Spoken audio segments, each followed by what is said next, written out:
Mudik menjadi tradisi setiap tahun yang dilakukan mayoritas masyarakat Indonesia jelang Lebaran 2020. Jika pada tahun 2020 lalu, pemerintah resmi melarang mudik karena tren kasus COVID-19 yang tinggi berbeda dengan tahun ini.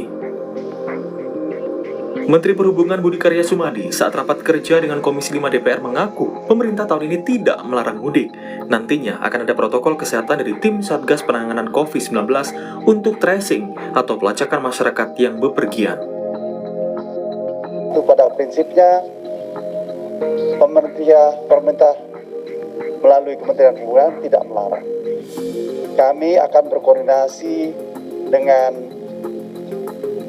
gugus tugas bahwa mekanisme mudik itu kita atur bersama dengan pengetatan dan melakukan tracing terhadap mereka-mereka yang akan bepergian.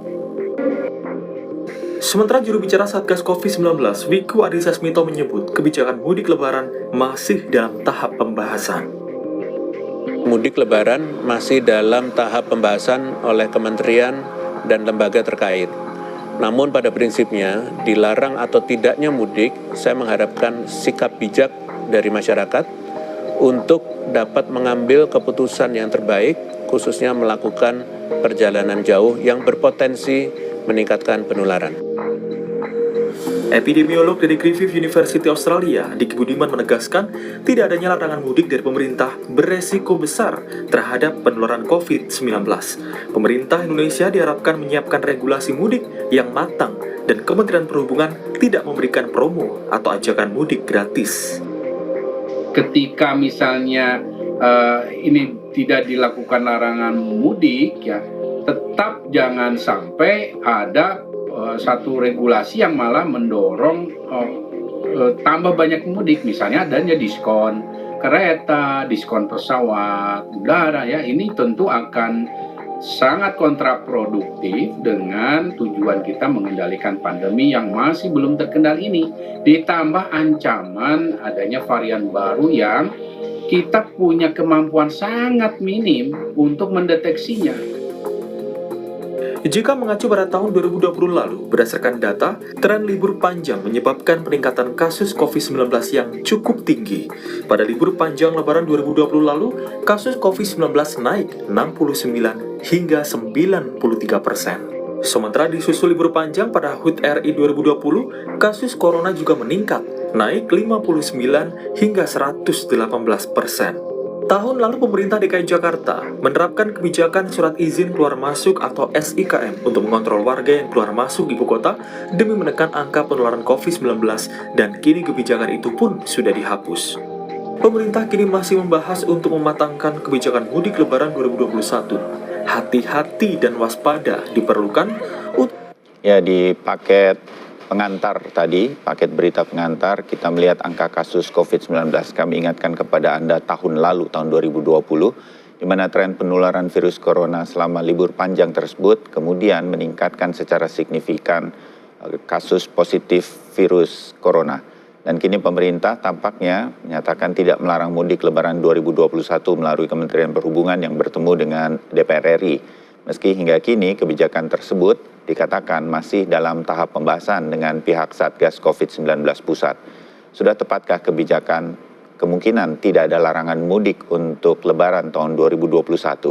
Regulasi-regulasi apa saja nantinya yang harus dilakukan oleh pemerintah agar tidak terjadi peningkatan kasus COVID-19 selama mudik Lebaran? Pagi ini kita akan bahas, ada sejumlah narasumber yang hadir melalui daring untuk Sapa Indonesia Pagi.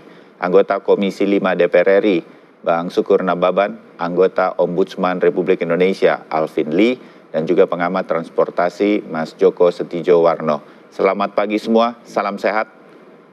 Selamat pagi, sehat selalu. Ya, baik. Saya ke Bang Sukur dulu yang sudah bertemu dengan Kementerian Perhubungan. Pak Budi Karya Sumadi sudah hadir di DPR pada waktu itu. Jadi itu sebetulnya ada atau tidak ada larangan persisnya yang dikatakan oleh Pak Menhub, Bang Sukur? Ya, Pak Menhub kan tidak punya kebijakan untuk melarang atau menganjurkan. Tetapi sebagai menteri yang mengatur lalu lintas dan perhubungan, beliau tentu harus mengatur Jadi mengatur kalau terjadi arus mudik. Jadi kalau terjadi arus mudik, jadi ada 6 poin yang Kementerian atur untuk menjaga agar protokol kesehatan itu dan juga di dalam perjalanan seandainya misalnya ada terjadi arus mudik tersebut. Tetapi yang paling penting tadi adalah statement daripada yang siapa tadi, Bang Profesor dari Australia, yang mengatakan ini kan sebenarnya kan himbauan kita kepada masyarakat yang paling penting. Ini kan persoalannya memang kalau kita bicara mudik ini kan ini sudah menjadi bahagian budaya, ya kadang-kadang ada uang tidak ada uang mau minjam, tetapi kalau udah lebaran seperti ini kan masyarakat kita dari dulu harus mudik. Nah tentu bagaimana pemerintah dan seluruh stakeholder harus mampu memberikan sosialisasi kepada masyarakat kita agar juga menahan diri untuk mudik. Jika seandainya pun harus mudik ya tetap memakai protokol kesehatan, yaitu pakai masker, jaga jarak, jaga kebersihan, dan juga ya jangan seperti yang disampaikan tadi nanti datang dari dari Jakarta terus sampai di kampung bawa penyakit. Nah, juga kan sudah ada SKB 3 menteri, ya itu Kementerian Agama, Menpan-RB, dan Kementerian Tenaga Kerja yang tadinya cuti itu 12 sampai 19 Mei. Ya dirubah jadi 13 sampai 14 Mei, kebetulan jatuh ke Kamis Jumat memang. Jadi nambah jadi Sabtu Minggunya kan. Nah, ini kan mengurangi agar jangan masyarakat kita untuk mudik, ya kira-kira seperti itu. Saya ke Bang Alvin Lee. Ombudsman melihatnya dalam kurun waktu beberapa hari terakhir ini bagaimana mengenai kebijakan ini? Masyarakat sih menilainya paling tidak saya melihat di media sosial, bicara dengan teman-teman begitu, ini nggak dilarang kita mudik kali ini ya. Kira-kira gitu, Bang Alvin? Ya, baik Mas Bayu. Pertama saya koreksi, saya bukan ombudsman lagi. Saya tugasnya di ombudsman sudah selesai. 3 minggu yang lalu. Kemudian untuk... Terima kasih koreksinya. Ya, masalah ini kami terus terang yang agak khawatir adalah kepatuhan masyarakat terhadap kebijakan pemerintah. Kalau tahun lalu masyarakat itu masih sangat patuh terhadap pemerintah. Nah, ini apakah dilarang atau diizinkan? Saya tidak yakin akan banyak berpengaruh, kecuali kalau pemerintah memang mengatur ASN dan pegawai BUMN, apakah mereka boleh mudik atau tidak. Jadi dalam hal ini yang menjadi kekhawatiran saya adalah satu, kepatuhan masyarakat terhadap kebijakan pemerintah apapun itu. Kedua adalah kemampuan pemerintah mengendalikan jika terjadi arus mudik yang tahun lalu pemerintah sudah melarang. Jadi tahun ini patut diantisipasi ledakan itu akan daripada tahun-tahun sebelumnya. Ya, tahun lalu kan Bang Alvin, seperti juga Bang Sukur tadi katakan, nanti pasti ada semacam himbauan lah, sedemikian rupa, pasti ada aturan-aturan orang kalau mau mudik. Tapi kita melihat seketat-ketatnya apapun segala macam begitu, ya masyarakat Indonesia ini pinter loh begitu untuk menembus segala semua aturan begitu. Nah itu yang kita khawatirkan kan, Bang Alvin, Anda punya masukan bagaimana ini kemudian bisa benar-benar terjadi sehingga kurva yang sedang menurun ini, kalau ya kita katakan begitu, ini bisa terus terkendali. Sayangnya ada mudik lebaran sih begitu. Bang Alvin, sedikit. Benar Mas, jadi untuk masyarakat kita ini kan banyak akalnya ya, dilarang pun tetap saja tidak lolos. Apalagi mudik lebaran ini kan mayoritas di Pulau Jawa, dan sekarang transportasi di Jawa ini tidak hanya pesawat dan kereta, sudah ada jalan tol. Pengalaman dari tahun-tahun sebelumnya juga arus mudik ini mayoritas menggunakan transportasi darat. Nah, sejauh mana pemerintah ini akan mampu menegakkan protokol kesehatan, memeriksa suhu tubuh, memastikan pakai masker, tidak terjadi kerumunan pada transportasi darat. Baik itu pada titik pemberangkatan maupun pada titik kedatangan, dan juga di titik-titik di tengah ketika penumpang ini beristirahat dan sebagainya. Ini sangat penting kita antisipasi agar jangan nanti pasca Lebaran terjadi lagi ledakan COVID-19 ini. Oke, ya, Mas Joko, saya ke Anda. Anda mengamati transportasi kita dalam awal pandemi, saat kemudian kita sebutlah pandemi begitu menguasai kita, begitu cukup ketat, ada pembatasan dan segala sesuatunya. Bagaimana situasinya sekarang menurut Anda? Apakah kita bisa lagi memperketat ini semua? Saya bilang kan begini, masyarakat, waktu itu ketat. Kita kayaknya kemana-mana tuh ada ragu-ragunya kita. Aduh, males bener nanti diperiksa kalau kita keluar kota. Aduh, males naik pesawat, kita harus begini begitu. Sekarang kan sudah kendor semua nih Mas Joko. Nah, apa yang kemudian bisa kita khawatirkan, kita tetap bagaimana supaya ini tidak meningkat lagi. Kita kerja lagi dari nol nanti untuk pandeminya. Mas Joko. Ya, makasih Mas Alvin. Mas Bayu. Ya, silakan. Jadi tadi Mas Alvin bilang memang paling banyak itu menggunakan darat ya. Kita bisa mengendalikannya itu darat itu kalau menyeberang pulau. Tapi kalau darat itu kan paling banyak juga sepeda motor. Ya. Data saya tahun lalu ya, itu dikala tidak dilarang itu sedikit yang pulang ke Jawa Tengah. Tapi disebut dilarang itu malah tambah banyak. Data terakhir itu menunjukkan yang masuk Jawa Tengah itu 1,2 juta nggak salah.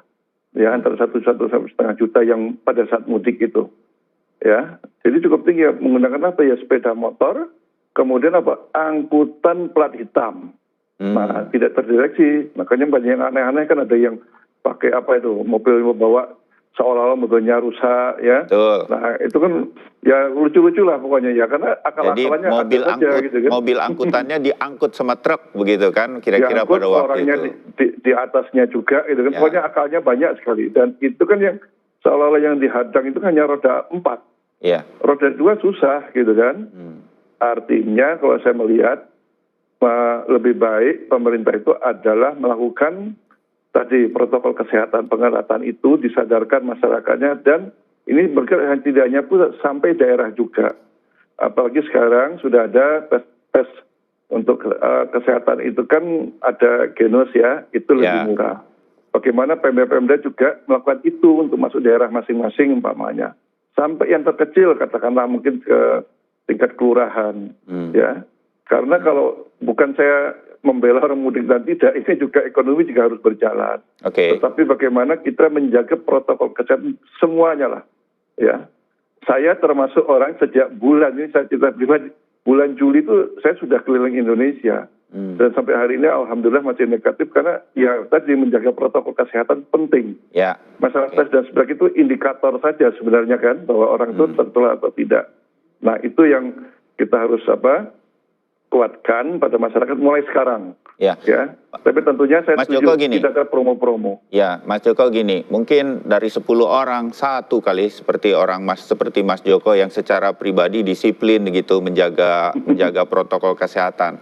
Maksud saya masyarakat Indonesia belum mudik lah gitu. Sekarang saja nih udah maklum tuh ketika kemudian di dalam pesawat maskapai penerbangannya tidak menerapkan lagi satu kursi terisi, kosong, terisi, ada orang di tengah kita. Saya kalau bisa minta sama pramugari, saya ada yang kosong nggak? Kemudian kita dipindahkan. Kalau kebetulan ada kosong, kalau nggak saya kan terpaksa terbang dengan di sebelah saya, walaupun pakai masker begitu. Maksud saya, maskapai kendor, tanpa menyebut maskapainya apa. Kemudian transportasi, saya yakin sekarang sudah kendor tidak seperti pada waktu di awal pandemi. Masyarakat, kalau tidak dibuat aturan, tidak diawasi, selesai kita semua. Berdisiplin diri seperti Mas Joko, mungkin satu hal lah, tapi berapa orang yang bisa begitu? Kita bisa begitu menjamin ini semua supaya mudik, kalau iya nanti dibolehkan dengan segala aturannya. Tahun lalu kita punya pengalamannya, toh nggak bisa jalan 100% juga. Bagaimana, apa yang jalan terbaik apa Mas Joko yang memungkinkan ini semua bisa terjadi? Dari sisi transportasi misalnya, siapa yang bertanggung jawab? Gini, saya lihat tahun lalu di darat itu, karena dilarang, pertama kalau ikut tesnya mahal. Ya. Tarifnya naik bis akap lebih mahal ikut tesnya. Kali ini banyak yang murah ya. Nah, sekarang Genos kan gratis di terminal, pemerintah menjamin itu. ya setidaknya sudah membantu lah untuk tes awalnya itu kan. Ya. Jadi kalau mereka tidak lolos, seperti kemarin ada tes genos yang dilakukan oleh PT Kereta Api itu cukup banyak juga yang mereka tidak bisa, ratusan nggak salah kemarin data terakhir saya lihat dari stasiun Tawang itu kan. Mereka tidak boleh, memang murah. Artinya ini sudah murah, bagaimana setiap terminal tipe A itu diberikan untuk tes genosnya, yang murah ya. Nah, kalau tes rapid yang lainnya memang mahal, mereka juga itu kendala buat mereka. Ya. Tapi yang terjadi ini kan teman-teman yang muncul, angkutan plat hitamnya ini malah lebih nggak terdeteksi lagi. Itu marak sekali angkutan plat hitam itu. Ya, ya. Nah, hal semacam ini, Bang Sukur, saya ke Anda di Komisi 5 kemarin waktu RDP dengan Kementerian Perhubungan, sempat disampaikan nggak dan menjadi concern juga nggak sih Komisi 5? Bang ya, Sukur? sebenarnya diskusi kita dengan Kementerian Perhubungan ya di titik itu yang saya sampaikan tadi, ya tidak punya kapasitas kita untuk melarang masyarakat agar tidak mudik, karena ini sudah menjadi bagian budaya. Betul. Ya kalau kita larang habis juga cari akal-akalan, tadi kawan-kawan juga sudah sampaikan berbagai macam akal-akalan. Tahun lalu juga tidak kita agak sedikit koreksi lah ya, kalau kemudian termasuk saya hari ini apakah dilarang atau tidak dilarang, atau semacam himbauan untuk kalau bisa tidak mudik ya jangan mudik. Kira-kira kan tahun lalu begitu. Itu yang saya sampaikan tadi. Jadi ya seluruh stakeholder ya termasuk juga Kompas ya media, jangan hanya pemerintah, menyampaikan bahwa kita harus tidak boleh kendor. Jadi yang disampaikan tadi sama Mas Bayu, ada di maskapai penerbangan yang seperti itu dikasih tahu ke kita, Mas Bayu. Itu tidak boleh kendor, ya penumpang langsung turun aja. Jadi artinya ini di setiap angkutan umum kan, apakah udara, laut, kereta, atau mobil, ya itu tidak boleh. Karena ya ini kan masalah menyangkut nyawa, kita harus keras di situ. Nah, rapat dengan Kementerian Perhubungan adalah bagaimana Kementerian Perhubungan mulai dari titik berangkat sampai nanti mereka sampai di titik tujuan, di tempat-tempat perberhentian, ada pengecekan kerjasama dengan ini. Nah, itu yang dijaga. Nah, artinya kita tidak bisa bablas. Artinya kalau nanti masyarakat kita harus mudik ya, di tempat-tempat peristirahatan ya, biar jangan terjadi juga kemacetan kerjasama dengan Korlantas, apa semua. Nah, kemudian itu kerjasama dengan pemerintah kabupaten kota di mana mereka nyampe. Jadi sehingga ya ada pemeriksaan lah. Kita harapkan bisa seperti itu, pemerintah membantu apakah ada APBD tingkat 2 atau provinsi atau pusat. Jadi siapa yang sudah sampai ya dilakukan pengecekan. Jadi jangan sampai membawa penyakit atau seperti apa. Jadi sehingga ya itu yang bisa kita lakukan apapun. Saya juga secara pribadi juga tidak setuju bahwa kita melarang masyarakat kita untuk mudik apapun, Mas Bayu. Kita ini sudah harus berdampingan hidup dengan COVID. Nah ini kita tidak bisa ketakutan dengan COVID, tetapi kita harus hidup berdampingan dengan kita aman. Caranya aman, ya tentu ini sudah dimulai daripada serangan COVID ini, pemerintah, WHO juga sudah menyampaikan ya, kita protokol kesehatan, pakai masker, jaga jarak, jaga kebersihan, begitu Mas. Ya, dimengerti bahwa kita memang tetap harus jalan, apapun yang terjadi, COVID harus kita lawan dalam tanda petik, kita harus berjalan beriringan kalau perlu dengan COVID. Tentu hal ini kita setuju karena ekonomi harus terus berputar. Bang Alvin, gimana titik tengahnya ini? Bagaimana situasi ini bisa diterjemahkan dengan baik tanpa kemudian kita melihat, oh sepertinya Kemenhub dengan Satgas agak berbeda pendapat. Kan kita tidak mau juga melihat. Boleh sedikit. Pemerintah tidak berbeda pendapat. Kementerian Perhubungan tidak mengatakan boleh mudik, harus mudik. Jadi Kementerian Perhubungan menjaga seandainya terjadi mudik. Karena ada libur itu, Mas. Dan Kementerian Perhubungan tidak punya kapasitas untuk melarang apakah orang boleh mudik atau tidak. Kementerian Perhubungan adalah mengatur lalu lintas ya, Mas. Jadi tidak pemerintah sampai sekarang ini Kementerian Perhubungan, Satgas, SK3 Menteri itu juga tidak berlawanan. Ini jadi diperjelas lewat pernyataan Bang Sukur tadi, tidak ada perbedaan pendapat sebetulnya. Tapi Kementerian Perhubungan, koreksi saya Bang Sukur, kalau memang terjadi mudik, mereka adalah kementerian yang bertanggung jawab bagaimana transportasinya aman dan segala sesuatunya berkaitan dengan pencegahan pandemi. Inilah yang sekarang terus dibahas bersama Satgas COVID-19, kira-kira begitu ya? Betul Mas Bayu. Ya.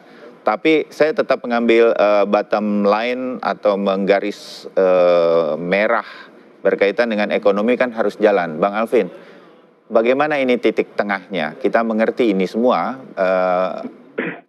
punya pengalaman kita. Ketika di tengah-tengah pandemi pada tahun lalu, kita ada mudik lebaran yang dengan himbauan agak ditahan supaya tidak mudik kan kira-kira begitu. Nah, apakah sekarang ini akan lebih kendor dari tahun lalu, tapi apa yang menjamin masyarakat bisa tetap aman di sana? Lepas dari disiplin diri terus kita himbau. Bang Alvin, Anda punya saran-saran mungkin berkaitan dengan ini?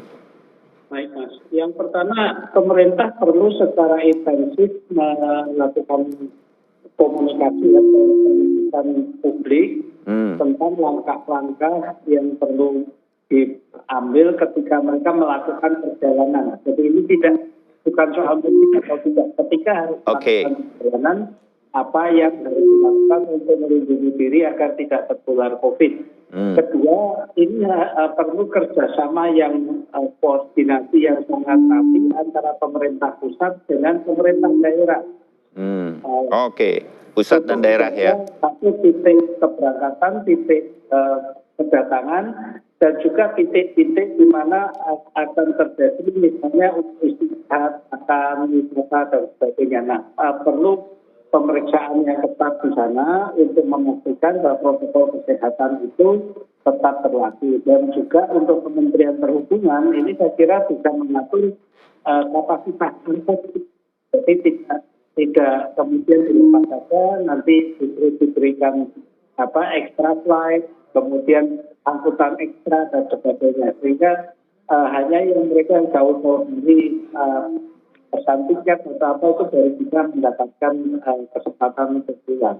Ini yang perlu diantisipasi. Saya khawatir tahun ini ledakan mudik ini akan jauh lebih besar daripada biasanya karena tahun lalu sudah terlewatkan.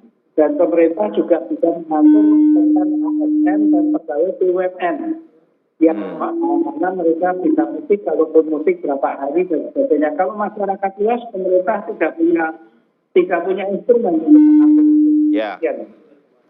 Jadi memang itu harus bersiap ya. Beberapa catatan lagi nanti akan kita bahas, kita jeda dulu terkait dengan tadi bagaimana pusat dan daerah. Saya langsung membayangkan ini, begitu disebut ini kan kalau pusat mungkin nanti situasinya seperti apa, di daerah kan sekarang sedang diterapkan begitu bagaimana pencegahan atau melakukan filterisasi berkaitan dengan para pemudik.